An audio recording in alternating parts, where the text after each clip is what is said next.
And I'm now going to hand over to Julia Jones, who is going to chair the next session. And Julia is an independent advisor, and she's a partnership manager for Beef and Lamb New Zealand. Ooh, how do you follow that? So look, I'm Julia Jones. I've had 25 odd years in agriculture across finance, and when it became a thing, ESG as well. So this is kind of my wheelhouse. Thank you, Mr. Carr. I don't know how to address you, Doctor. Rod. I've followed you for a long time. I think that's fascinating. I think when you have speakers that get your heart racing, I mean, not for your appearance, but you know, I don't mean that in a rude way, but I mean through the language, I guess we will miss your balance. You'll obviously still be around a lot, but we will definitely miss your balance, and I think assertion, which I think is important for us to remember. Look, I think days like today are really sobering, but I want to give you this. Let's work on hope over hysteria. Now, whether you be a climate activist or consider yourself one, or a denier, neither of you will be in the room anyway, because this would be too balanced for you. But what I ask for is we're careful with our language. Now, I'm going to respectfully ask, even though there is Mark still here, that our ministers stop saying war on farming. I would respectfully ask that anyone that's involved with the ministers gets this message back to them. There has never been a war on farming. There never will be a war on farming. And that language doesn't help our farmers. It's actually disrespectful to them. Because we have many, many farmers, and there are a number of them in the room today, that are working really, really hard to move forward. So what I ask is that we go for hope over hysteria. Let's stop litigating whether or not we need to do this and get on and get some action. And that's the exciting thing about this session. Today is hope, or the reason for hope, because these three people that are going to come up are going to talk about how they facilitate solutions to take us to the next level of where we need to be. So I'm going to invite Wayne McNee, Naomi and Kelly Forster up. Where is Wayne? Oh.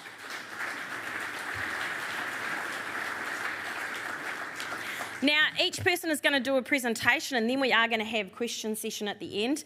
If you ask a whole heap of questions and we can't get through them, Naomi has assured us that we'll do our very best to get back to you with some communication to get some of the questions answered, because I've been monitoring the questions. They are awesome, and we don't want people going away feeling they haven't had their tank full. So I'm first going to ask Kelly to come up and be amazing, do some cool stuff, give us hope, Kelly. Kia ora koutou, ko Kelly Forster aho. I am the Head of Accelerating New Mitigation Technologies Program at MPI, and I am speaking today on behalf of Julie Collins, you'll see in the program, who is unfortunately not with us because of COVID. But I am going to outline you government's plan to deliver a technology-led approach to reducing emissions from the agriculture sector, and how that fits alongside NZAGRC and AgriZero, the broader science sector and industry, in a very deliberate, coordinated, long-term investment plan.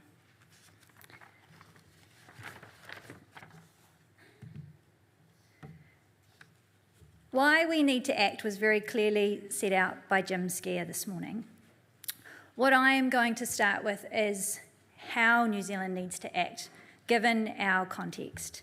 And as you've already heard, we have a unique greenhouse gas emissions profile. Coupled with that, our ag sector plays a critical role in our economy through exports. 54.6 billion in export revenue were generated by our food and fibre sector last year, and that is 80% of all exports in the New Zealand economy. So yes, we can reduce our emissions, as Rod has outlined. There are some things that we can do now to reduce our emissions. But ultimately, if we want to be able to achieve our long-term climate targets and maintain a profitable and productive agriculture sector and the economy, we need technologies that are going to shift the dial on ag emissions. This context means we need a systemic, technology-led approach to delivering reduction in greenhouse gas emissions. And this approach is more than just investing in the science, and I'll step you through a number of those parts of the system that we see. So first, it is important we invest in fundamental research. We do need to keep stoking the pipeline. We need to understand why things work the way they do. We need to prove that mitigations can work in a real farming system. We need investment and support for commercialisation. We need to make technologies cost-effective and scalable. We also need a regulatory system that protects our exports and markets, but isn't too burdensome. When I was talking to Robin Dines at morning tea, she put it really well. One of our greatest assets as a country is that our food is safe. We don't need to think about it when we go to the supermarket, when we're buying stuff, is it safe?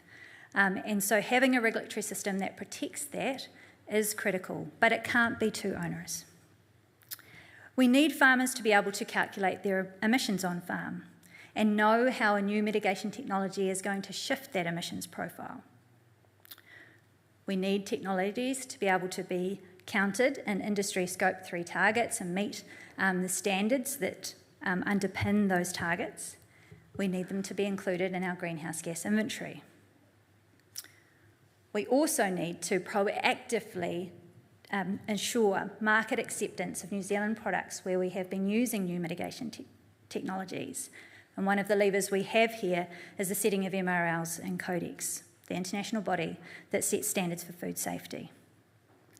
And last but not least, we need to do the hard yards in the international environment so that New Zealand isn't disadvantaged by any standard setting, working alongside other countries, OECD and FAO among the like.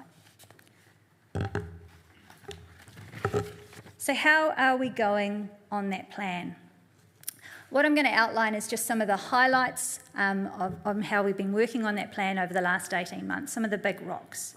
So first up, obviously, partnering with AgriZero and NZAGRC.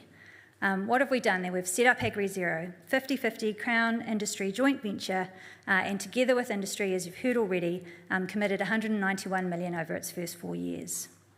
We've scaled up the New Zealand Agricultural Greenhouse Gas Research Centre, refreshed its governance and increased its funding above baseline by additional $50 million over 4 years.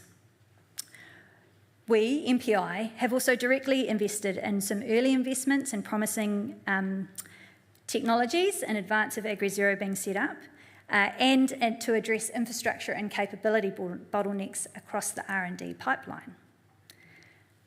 These three entities, MPI, NZAGRC and AgriZero, all have very clear roles and responsibilities, and we're all standing here together because we work very closely together in the front end of this system. And you'll hear more about NZAGRC and AgriZero next. We have been doing work to streamline regulatory approvals.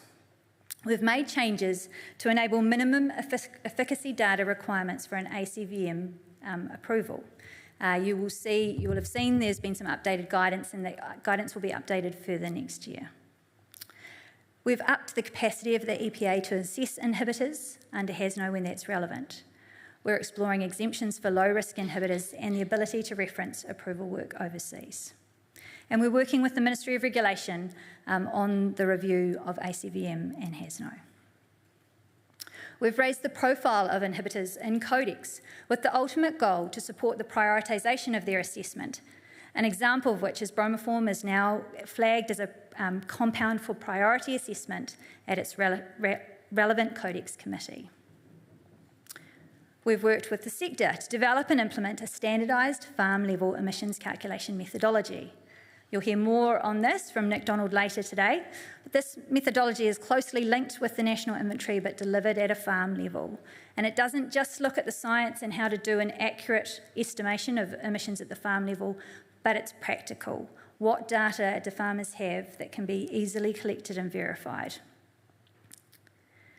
We've also leveraged our strong international relationships, largely developed through the Global Research Alliance, to influence internationally, and one key example of this is supporting the FAO to develop standardised guidance for including mitigations for livestock and agricultural industries. So you'll see there has been a lot of progress made over the last 18 months, certainly plenty more work to do, and alongside our partners, NZAGRC and AgriZero. I'm now going to hand over to Naomi.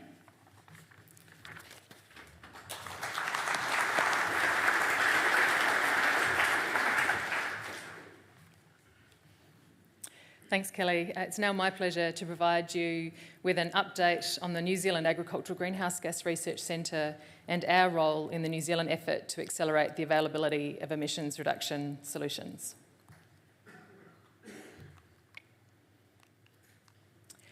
For those of you who don't know us well, we were established in 2010 to support emissions reduction R&D. We're funded by the Ministry for Primary Industries and co-funded by many others over the years, and we're hosted by AgriZeroNZ. In terms of what we do, we shape, fund and manage a large portfolio of R&D.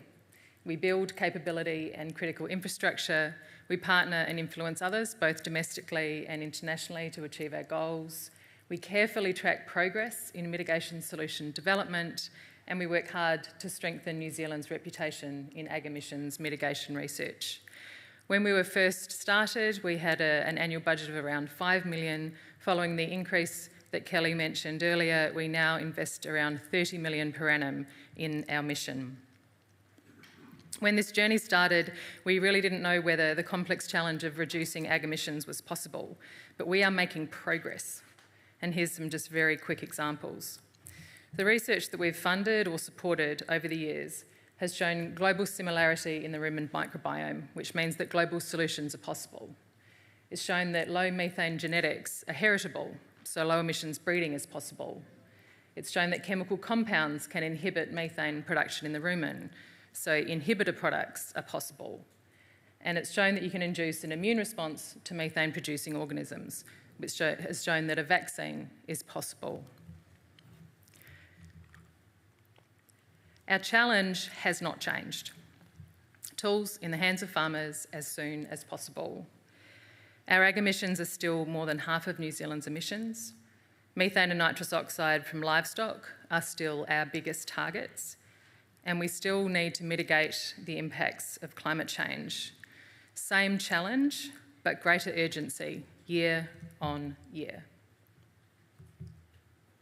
Some of our wider context has changed.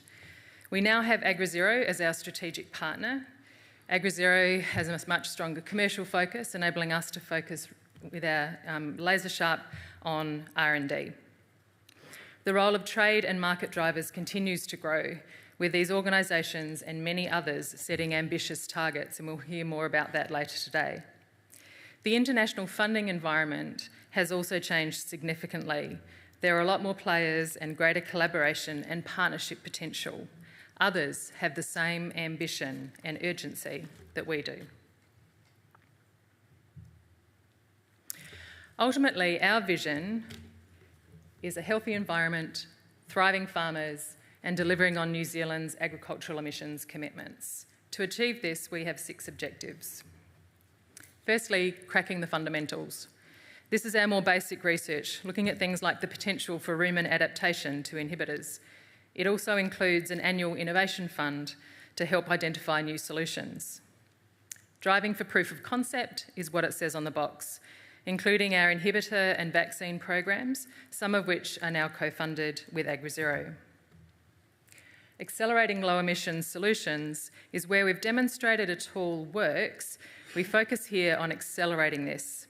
Our breeding work is primarily here, including a project to try and make identification of low methane animals faster and cheaper.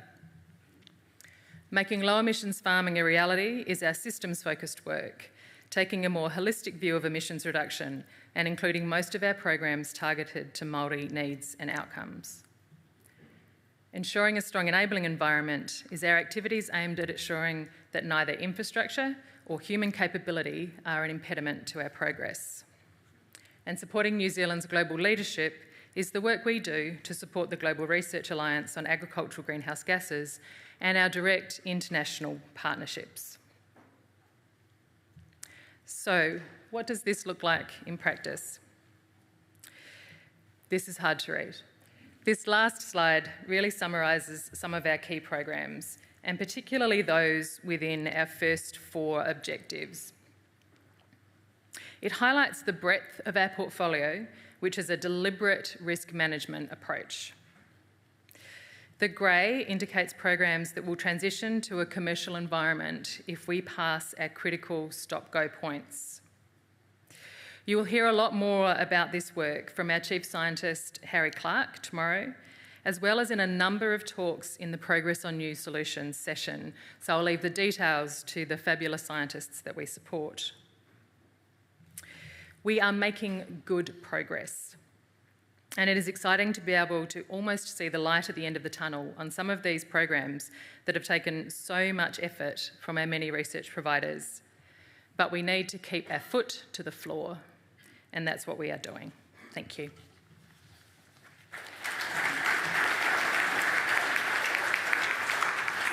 And now over to Wayne.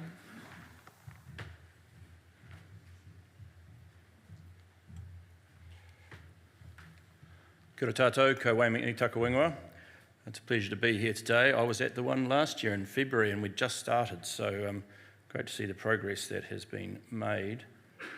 What I'm going to talk about today is who are we, who's involved, how are we taking action, why do we need to reduce emissions, which has already been covered extensively, but I'll just cover a little bit more, looking ahead and a little bit on our investments. But a number of our investments are being discussed in other panels, so I'll cover that lightly as well. And this has been touched on earlier, but the piece of this slide I thought I would focus particularly on is one I focus on when I speak with farmers, and that is reducing emissions without compromising profitability or productivity. So we are looking for tools that farmers can use to reduce emissions without compromising productivity or profitability, which is very important to them, clearly. And it's a point that I often make with farmers. We are looking to help them. We're not looking to change the land use, although they may change the land use themselves anyway, as Rod pointed out. That's a choice they get to make. And who's involved? These are our private sector investors and the Crown, who owns half of us. They're not all equal-sized investors. There's a range of different investments. Fonterra is the largest investor. But we have a broad range of investors across the primary sector, dairy, meat, banking and fertiliser. And collectively we touch pretty much every New Zealand farmer through the people who have invested in us. So when it comes to communicating with farmers and ultimately getting those tools out to farmers, we have connection through to almost all of those farmers. So I would like to thank the investors who've put funding into us. And as has been noted earlier, we also partner with NZAGRC and work together with them to try and get, in our case, try and get those solutions out to farmers where they're closer to farmers. This has been touched on too, the 191 million. We will likely raise a little bit more capital next year. There's a few names not on that previous page that I would like to see on our investor list. While we have a broad range, there's some others that I think should be involved, so maybe a bit more. The Crown is committed to matching funding for up to the first 4 years, so we also want to make sure we take advantage of that if the opportunity arises. And the funding is across the first 4 years of our existence, so through to the beginning of 2027.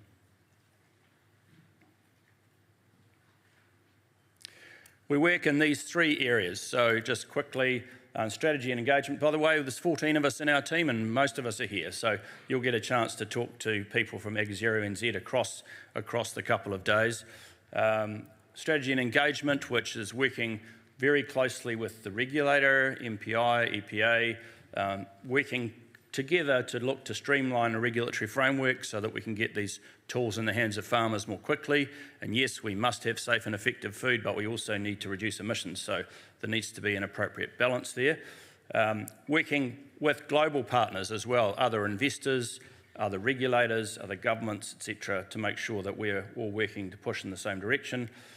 We spend a fair amount of our money on ventures, so investing. We're an early stage investor, Series A, seed funder. We will look to follow where the investments deliver on their KPIs. A number of representatives of our investments are here today as well, so please talk to them. But yeah, helping them get their products through. And one thing they must commit to is that they will bring their products to New Zealand and look to make it available to New Zealand farmers. And they also have to work in a pastoral farming system, which is different to a lot of the other tools that have been developed internationally. And last but not least, our Catalyst Fund, which is looking to invest to unblock blockages that work right across the system. We're funding some research that kind of complements what NZAGRC is doing, and also looking at things like infrastructure that might be needed for research. So why? There's all the things you've heard about earlier. There is a very strong customer pull here. You call it customer regulation. They have made commitments. Our customers of New Zealand's meat and dairy, and they would like us to help them meet those commitments, their Scope 3 commitments. There's a list along the bottom there. There are others. This is just a small selection. But they do want to work with us. So I've met personally with most of these companies, and they want to look at how we can work together to identify tools, get them in the hands of farmers, and encourage uptake of those tools. We have free trade agreements, which have all been touched on, where we have made obligation commitments, and our pastoral farms do give us a head start, and we are among the most efficient in the world, but our competitors are catching up. They have a range of tools already they can use. They are finding ways to use those tools, and they are reducing their emissions. And last but not least, methane is a potent greenhouse gas. It is the right thing to do. We're at the start of this right now, identifying the tools, working through the regulatory processes. And because I've had the 2-minute board, I'll move to my last slide. These are the investments we've made so far. So these are the companies we've invested in. They're at various stages of their product development. As I said earlier, you'll hear from a number of them today. In some cases, we're in collaboration with NZAGRC. In others, we are in collaboration with other investors, some of whom are here also. So we've invested in a range of companies. We're looking to build a portfolio of tools, 15 to 20 different tools that can be made available to New Zealand farmers to help them reduce methane and nitrous oxide emissions. We are agnostic as to where those tools are. So some of these are in the United States, some are in Europe, Australia, New Zealand. We don't mind, as long as they will commit to bringing them here. And one last thing, we are committed to transparency. So we publish this every quarter. It summarises our investments, the size of the funds, what we've done so far. It's on our website, so please take a look. Thanks very much. Right. Fantastic. So we are going to move into questions now. Now, I'm just going to move over here, Wayne, because I feel like I'm Drew Barrymore. Has anyone watched that with her? She leans into her people.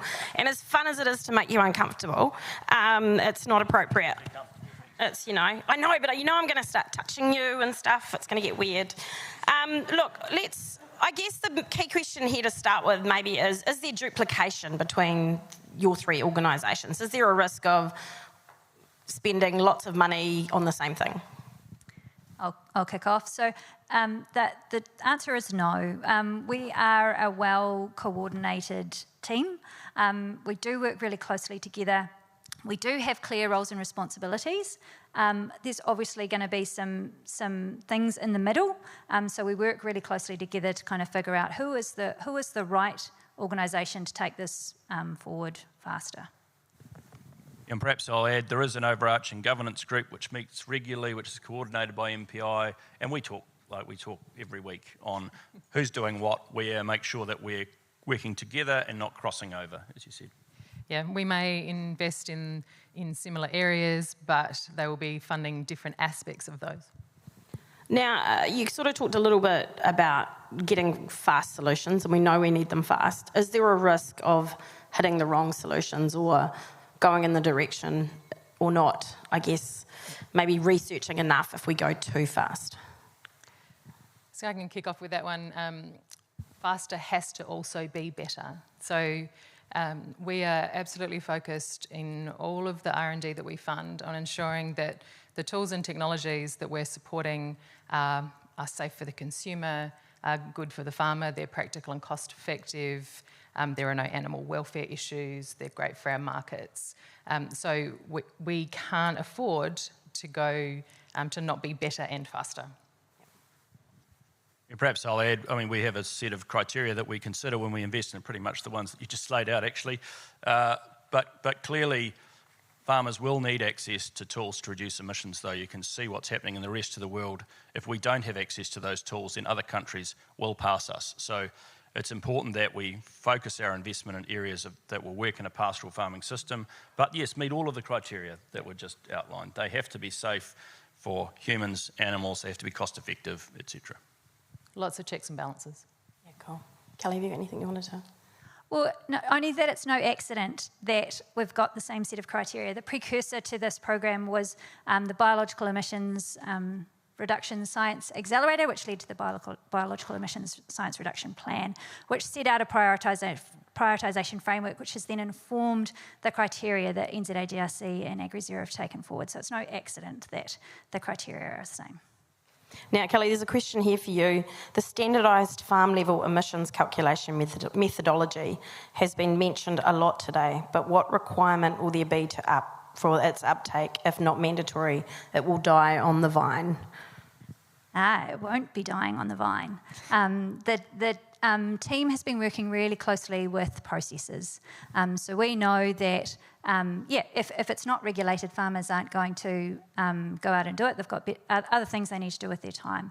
But processors do need to count their farm emissions, as do banks. And so the team have been working very closely with industry to get adoption. So you will see the methodology taken up by those different players, and so farmers will be using it by default.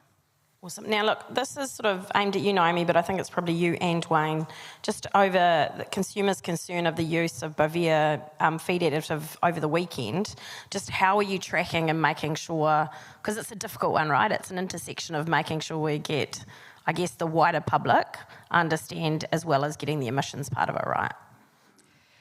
Absolutely, I can kick off and then you can continue, Wayne. I've seen some of that press around Bovia. There does seem to be some pretty serious misinformation, disinformation going on there. The public conversation is really critical. So one of the things that we focus on in the NZAGRC is providing really robust information for farmers or whoever else wants it about what we're doing, the progress we're making, and agriculture and climate change and how and the science that underpins that. The Ag Matters website that we support is one of our key tools for that, as well as providing training for rural professionals. Wayne spends a lot more time talking to farmers than I do, though. Yeah, thanks. And for those that don't know, Arla, the European dairy company, has announced that it's got a partnership with farmers and retailers to introduce Bovia, DSM's methane mitigation tool, into some farms in Europe and to reduce emissions and make those low carbon products available to farmers. There has been some negative feedback, exactly who from consumers or farmers. It's not completely clear from reading the media. Of course, there are people who disagree with reducing emissions full stop, and there are people who disagree with reducing methane emissions. So those people are always going to criticise any effort to do that. But look, it's a very real challenge, and I think communication is going to be key. We spend a lot of time, talking to farmers, but also talking to the public around the things we're investing in, and ultimately the companies we're investing in will be doing that as well. I think DSM's released a really good statement around all of the research that's taken place and explained why their product is safe for animals and there's no residues. So, we'll see. But clearly there are always going to be people who disagree no matter what you do. Yeah, and I'd probably add to that also, headlines aren't necessarily always the best way to get our information. So I think, I would ask people to seek clarification on information and dig deeper. I think we've become headline warriors. Oh my God, look at that, that terrible headline. But the reality of it is it's a headline and when you read through. So this is a good question. I think it's probably for all of you. Where is the investment in farmers and growers to maximise the adoption of technologies at scale? Just knowing your number will not be enough. Yeah, I can kick off with that. So obviously there are going to be a lot of players in the adoption space. And can I just point out how good it is that we're now at this point in the conversation, that we have new technologies and we now need to figure out how we are going to get them cost effectively taken up on farm.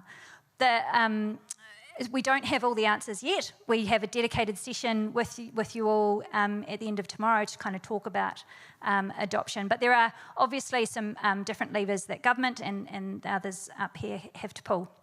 In terms of government on the policy, one thing that we are doing is really trying to understand how far will the market get us. It is obviously, there are some very strong signals. There's some very good investment going in. How far is that going to get us towards our commitments and targets? What is the gap that policy might need to fill? And then there is an extension component, and you'll hear from John Roche later tomorrow as well on MPI's role in that. You guys got anything you want to add?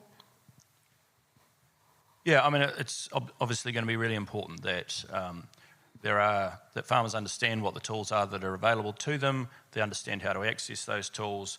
That there are, whatever needed to be incentives or whatever else is required, so farmers have reasons to take up those tools. And it is great we're having that conversation, and we're very actively involved in it, as is everybody else. There's a lot of people in this room involved in that conversation now. Farmer groups involved in the conversation, processors involved in the conversation, so that by the time the tools come to market, we will have thought this through very thoroughly. But it's great to be having that discussion now, and we've got a wee way to go yet, though. Now, Wayne, we'll stick with you. How will you ensure your farmers focus group represents New Zealand's broad farming makeup, but that's future focused and not resistant to change?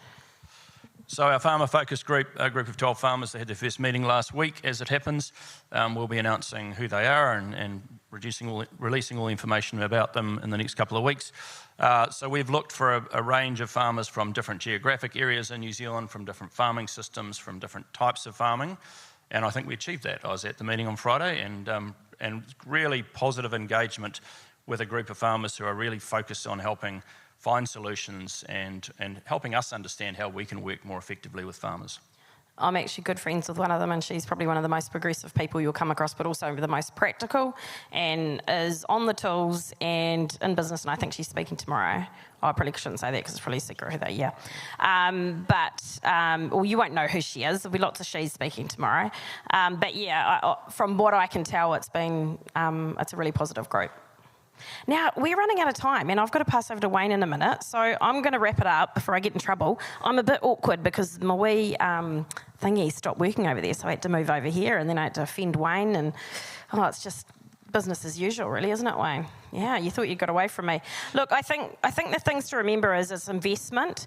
We've got to remember where we've come from, and we have a hell of a way to go, but these conversations have progressed. I think the conversations of how we all talk, we're talking together as opposed to talking at each other.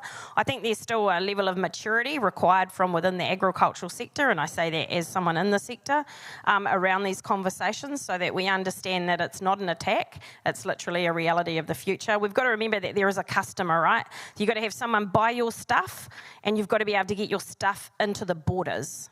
And then they have to get people to invest in their company so they can continue to buy your stuff. So it's a bit of an economic cycle, and I think we've got to be really conscious of that and not lose sight that the stakeholder base in this is massive, and when you're an export-led economy, you cannot sit and navel gaze.